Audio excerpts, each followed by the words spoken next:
So they're saying I grew up with just my mom, huh? That must have been really tough. They're saying our home wasn't good enough for their son to marry into. Right now, I'm sitting here with my fiance's parents, and they're saying some really mean things to me. They're not just making fun of me, they're making fun of my mom too. They're a terrible family. I'm not going to agree to marry their son. I'll show them what it feels like and say no to their proposal. They deserve to feel really bad about how they're acting.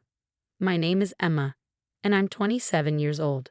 It's just me and my mom in our family. My dad died in an accident when I was little, leaving us alone. When my dad passed away, my mom didn't cry. She always smiled, even though I was crying a lot. My mom worked really hard so I could go to university and study law. Now I work for a big company and stay really busy. My fiancé, Michael, is 30 years old, 3 years older than me. He asked me to marry him after we'd been together for a year and a half. He asked me out after we met at work, and I said yes because I wanted to make my mom happy, even though I thought it might be too soon. Today we're going to meet his parents to talk about our wedding. I'm so nervous. Do I look okay? Don't worry, Emma. You always stress too much. But Michael, you mentioned your parents are quite important. They're considered wealthy. It's more about my granddad, though. He was quite successful. Yeah, his folks are what you call rich. His granddad did well as a business person and left a lot of money when he died. It seems like his dad is living off that money. Do you think they'll be okay with it? I picked this gift from a fancy store, but do you think they'll appreciate it? It's okay, it's okay. What matters is that we brought a gift. Gosh, I'm really anxious, you know. He's just going back to his parents' house. So he's calmer than me. I'm so nervous, it feels like my heart might leap out of my mouth. Try to be a bit more serious. This is a formal meeting to tell them about our wedding. As I started to get annoyed by his relaxed attitude, I saw a huge mansion that took my breath away. It's huge, just like I thought. When I quietly said that, he chuckled proudly. Granddad was quite something. Dad and everyone else are waiting. Let's go in fast. As we stepped into the entrance together, the big door opened by itself and his parents welcomed us.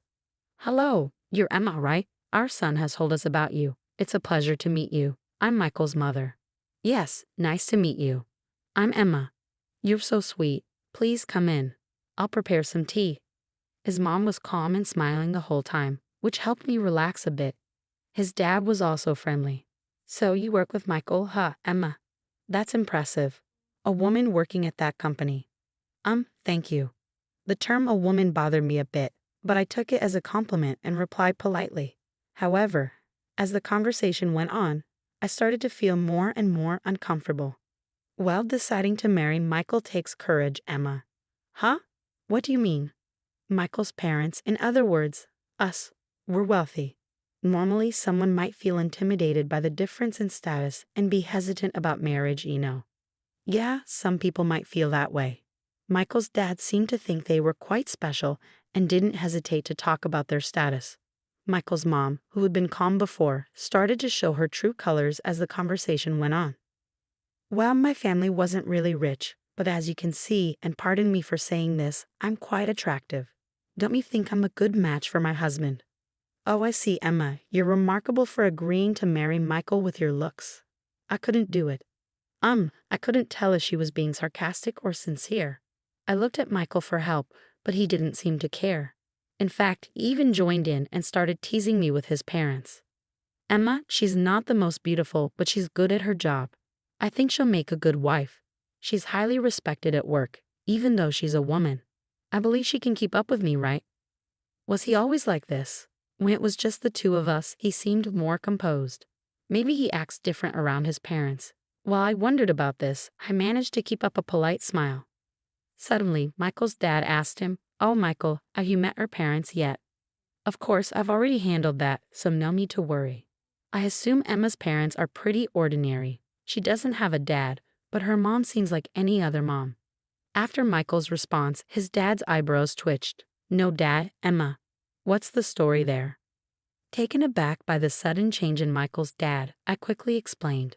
My dad died in an accident when I was little, so my mom raised me on her own. So you grew up in a single-parent household? Yeah, that's right. I still live with my mom. When I finished explaining, Michael's dad looked deeply thoughtful, and his mom seemed to get upset. They started whispering as if they were having a private conversation. Is everything okay?" I asked cautiously, confused by their reactions. At the same time, Michael's mom said something surprising. "This could be a problem." What do you mean?" "Michael, maybe you should think again about marrying her. Mom will find you a girl from a better background." "Wait, what are you saying?" Michael's mother gave me a cold stare. "A girl raised by a single mother isn't suitable for Michael, is she?" Right beside her, Michael's father quickly added, "Exactly, Michael. Despite her career success, coming from a single-parent household is a problem, isn't it? I've warned you many times to be cautious about who you marry, but you—" It felt like I was being judged like a faulty item. Hearing such words from my fiance's parents, whom I was meeting for the first time, was completely unexpected. I was left stunned in shock. Then my fiancé, Michael, said something that made me question if I heard correctly. "Oh, so she's not even close to meeting the standards. I thought she might barely make it. But I'm already 30 and finding someone else would be a hassle, so I'll just settle for Emma." "What? Michael, don't we want to get married because we love each other? You didn't really think I was marrying for love, did you?" He laughed loudly, tossing out those harsh words. "All I want is a wife who can manage the house like a maid. I can't truly love someone with a family background like yours." "That's right," Michael's mom chimed in, agreeing with his cold words. Even Michael's dad nodded along, laughing mockingly. I can't believe this. I thought he was the one who genuinely wanted to marry me out of love. I was completely speechless at this sudden turn of events. As I struggled to find words, Michael's parents continued their verbal assault. "Single mother household. It's audacious of you to even consider marrying my son when you come from such a disgraceful background." "Absolutely not. Our son cannot marry a girl brought up in such a low-class environment." In that moment, all the emotions I had been suppressing reached their breaking point. Instead of shock, I felt a surge of anger at the insults directed towards my life and my beloved mother. I couldn't contain it any longer. Slowly, I raised my head and calmly addressed them. "Fine. Let's cancel the wedding, and I request that you leave immediately." Not only were Michael's parents shocked by my statement, but even he seemed taken aback. He asked me in confusion, "Emma, what are you suddenly saying? Are you asking me to leave? Don't you understand? Why are you saying this? I don't get it." In response, Michael's parents started causing a scene. "Exactly. We don't have to take orders from someone like you, Emma. Your family background is poor, and your attitude is terrible. What do you think you're doing? Be quiet." I slammed my hand on the desk and stood up. "Do you know who owns the land this house is on?" "What are you talking about? This land was inherited from my father." "From your father? Can you prove that this land is yours? Do you have any evidence?" When asked for proof, Michael's father started to panic. They seemed to have never checked, whispering to each other. "What's the problem? If you own the land, there should be proof, right? Like inheritance documents. We don't have anything like that. This house was built by my father, and this land belonged to him from the beginning.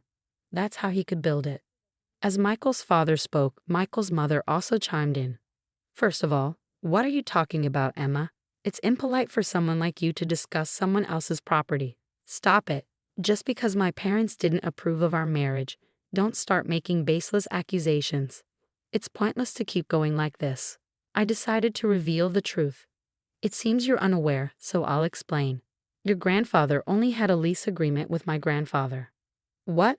A lease agreement?" It seemed like a new term for him, and Michael's father looked confused. I was frustrated and explained it patiently so even this ignorant family could grasp it. "A lease agreement means you're allowed to use the land. Right now, you're using it for free, but when the agreement ends, it goes back to us. So basically, your grandfather is just borrowing this land temporarily from mine." "No, that can't be. I've never heard of such a thing." "You're lying." "Are you calling me a liar? That's not true, and we have the contract to prove it. We've already checked its validity." Michael's father was stunned and flustered by this unexpected truth. "No, it can't be true. You're just making it up. You come from a single-parent family and your dad passed away." "That doesn't matter. My mom's dad owned a lot of land and lent it to many people. We've been able to live thanks to his support." "You own that much land?" Yeah, I studied law in college, so my mom and I were looking into our land leases. That's when we found out that this place where you live is also owned by my grandfather. Do you get it now? The three of them